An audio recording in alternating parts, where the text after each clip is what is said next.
Quand tu jeûnes, tu ne montes pas spirituellement. Quand tu jeûnes, tu baisses charnellement. Et c'est cette impression de distance qui te fait croire que tu es monté. Tu n'es pas monté. Quand tu jeûnes, tu ne deviens pas plus spirituellement mûr. Non.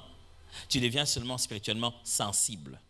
Tu as réduit le corps de ses demandes et de ses besoins charnels que tu peux mieux percevoir les choses spirituelles, mais ton esprit n'a pas grandi. C'est pour cette raison, quand tu finis les jeûnes, les choses contre lesquelles tu t'es battu deviennent comme si beaucoup plus puissantes qu'avant. Surtout quand tu étais en quête, en train de vouloir détruire une faiblesse en toi. On dirait que les jeûnes fait fâcher ça. Simplement parce que ce n'est pas avec les jeûnes qu'on grandit, c'est avec la parole qu'on grandit.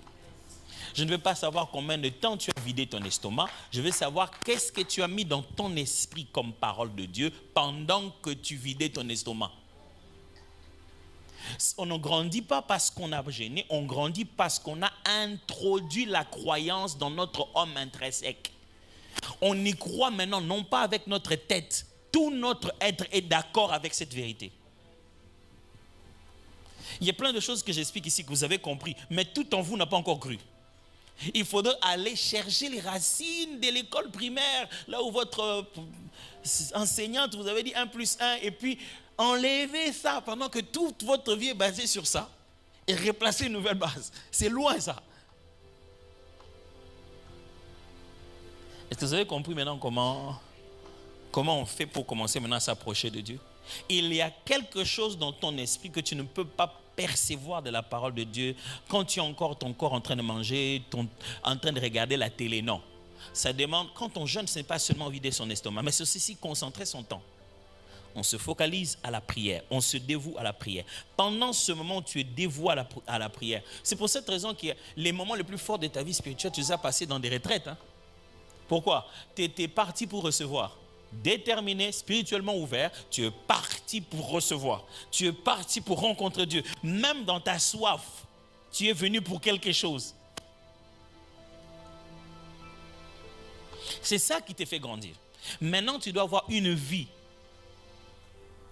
C'est un muscle spirituel. C'est comme ça que Paul explique ça. Il dit exercice physique, peu de choses, exercice spirituel pour la piété. C'est un muscle spirituel. C'est-à-dire, il ne s'agit pas de jeûner il y a 14 ans. Non, c'est d'intégrer ça dans ton quotidien. Et que tu es un moyen et tu sais de quoi t'es privé. Et on ne se prive pas seulement de nourriture à l'estomac. On peut se priver du lit, on peut se priver d'Internet. Aujourd'hui, prive-toi seulement de l'Internet. C'est les meilleurs jeûnes. Mets-toi seulement en mode avion. Même pendant une journée.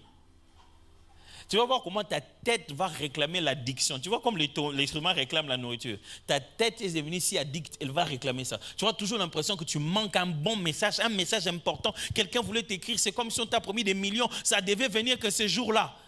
Tu perds même le fait de croire que si Dieu veut te parler, il peut allumer ton téléphone. Mais tu crois que la NASA peut le faire. Ces gens-là, même de loin, ils peuvent trafiquer mon téléphone. Donc si Dieu veut te parler, lui ne peut pas faire ça. Lui, il ne peut pas faire ça. Lui, il n'a pas ce niveau-là. Ça, c'est une histoire de la NASA. Mettez seulement votre téléphone de côté. Vous allez commencer à distinguer la voix de Dieu. Disciplinez-vous avec juste, pas beaucoup, juste le téléphone. Quand vous arrivez, vous êtes arrivé. Seulement, voilà l'exercice à faire. Quand c'est l'heure de dormir, prenez votre téléphone, mettez-le loin de votre chevet. Mettez-le à une table là-bas. Vous allez voir que la qualité de votre sommeil va changer. Les spécialistes de sommeil qui sont ici vont vous le dire. Parce que à force de garder votre téléphone à côté, vous gardez votre tête en éveil en fait. Vous n'allez pas dans le profond sommeil parce que vous êtes en train de surveiller votre téléphone. Petite notification, c'était qui? C'est personne. Tu sais qu'il n'y aura rien de grave, mais... Est-ce que quelqu'un a compris de quoi je parle? On ne jeûne pas pour chasser les démons, on jeûne pour mûrir dans son homme spirituel. Et quand tu jeûnes, c'est le meilleur moment de recevoir les paroles les plus puissantes de ton esprit. Quand tu jeûnes, amène la parole, amène la Bible. Parle ce qui est écrit. Introduis ça dans ton homme intérieur. C'est comme ça que tu es en train d'apprendre le langage divin. Et avec le temps, tu vas commencer à savoir où se trouve la différence. Rien qu'en répondant à sa question, je pense que j'essaie un peu de couvrir beaucoup de choses qui peuvent déjà d'une certaine manière donner des réponses aux autres questions qui m'ont été posées ici. Ouais, mais je vais